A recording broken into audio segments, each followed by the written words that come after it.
خاندان بنی تمیم بن مرہ سے تمہارا تعلق ہے، بنی تیم بن مرہ سے تمہارا تعلق ہے؟ آپ نے کہا میرا اسی تعلق ہے۔ تو چوتھی مرتبہ کہا کہ اپنے پیٹ سے تم کپڑا ہٹاؤ۔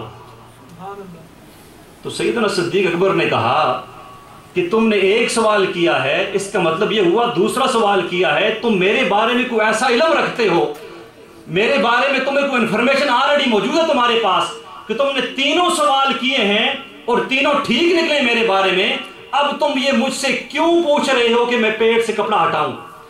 تو آپ نے اس شیخ نے کہا کہ میں نے اپنی کتابوں میں پڑھا ہے، میں نے اپنی کتابوں میں پڑھا ہے کہ نبی آخر الزمان آئیں گے، وہ نبی آخر الزمان جب نبوت کا اعلان کریں گے تو دو شخص ایسے ہوں گے جو شروع میں ان کے ساتھ علم لے کر آگے بڑھیں گے، جھنڈا لے کر آگے بڑھیں گے۔ ان میں تو ایک بچہ ہوگا اور ایک ادھیڑ عمر کا شخص ہوگا۔ جو ادھیڑ عمر کا شخص ہوگا اس کی نشانیاں میں تجھ میں پاتا ہوں، باقی نشانیاں تو میں نے پا لی ہیں۔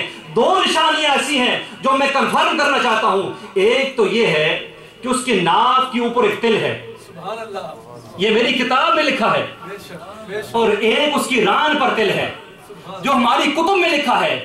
اگر یہی بات ایسی ہے تو تم وہی ہو جو ان کے ساتھ علم لے کر جھنڈا لے کر آگے بڑھو گے۔ تو آپ نے کہا جب میں نے کپڑا ہٹایا ناف کے اوپر سے تو اس نے کہا رب کعبہ کی قسم وہ تم ہی ہو، سبحان اللہ، رب کعبہ کی قسم وہ تم ہی ہو۔